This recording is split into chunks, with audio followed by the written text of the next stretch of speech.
بسم اللہ الرحمن الرحیم۔ حضرت محمد صلی اللہ علیہ وسلم نے فرمایا،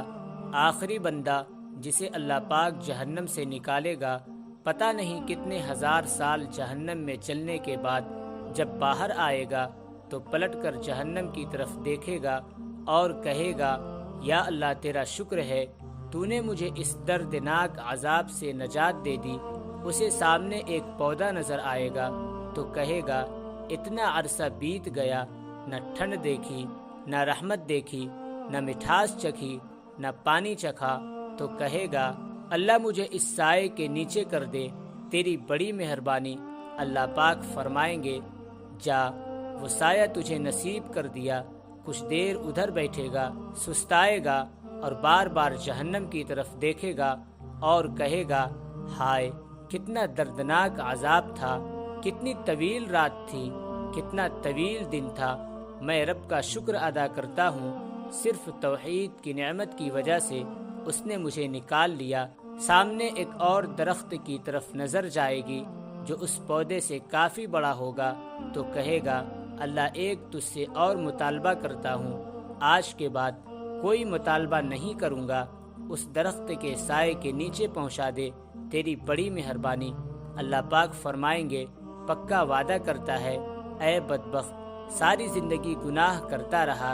اے نافرمان، ساری زندگی میری ایک بھی بات نہیں مانی،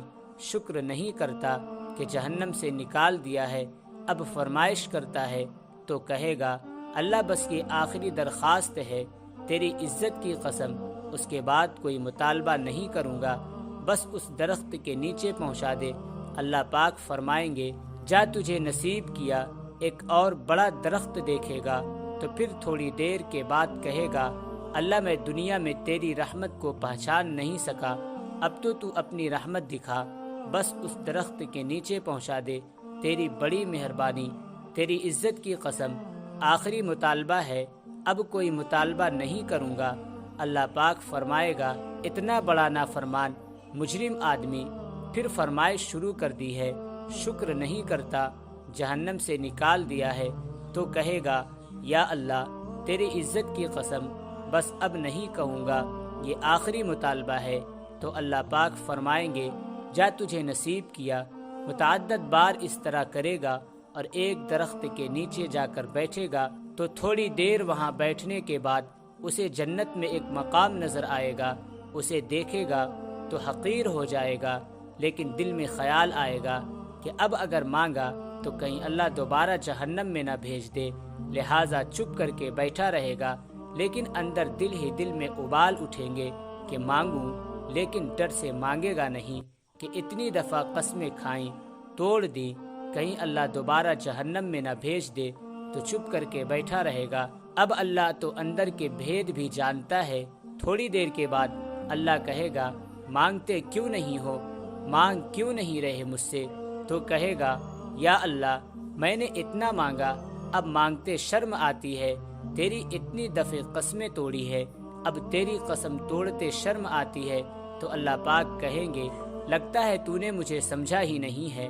اے میری نافرمان بندے، جس نے مجھے پوری زندگی خوش کرنے کا ایک کام بھی نہیں کیا۔ اگر میں تجھے آج تک دنیا کے اندر آدم علیہ السلام سے لے کر قیامت تک جتنی نعمتیں پیدا کی ہیں ان کو 10 سے ضرب دے دوں، اور زمین و آسمان کے مابین جتنی خلا ہے اس کو 10 سے ضرب دے دوں، اور اتنی بڑی جنت تجھے دے دوں، تو کیا کہے گا؟ تو اس بندے کے منہ سے بے اختیار نکل پڑے گا، یا اللہ میں اتنا بڑا گناہ گار ہوں اور تو رب ہو کے میرے ساتھ مذاق تو نہ کر۔ تو حدیث میں آتا ہے کہ اللہ رب العزت اس کے جواب میں مسکرا پڑیں گے، اس سے راضی ہو جائیں گے اور فرمائیں گے، مذاق نہیں کر رہا، جا، تجھے میں نے اتنی بڑی جنت عنایت کر دی۔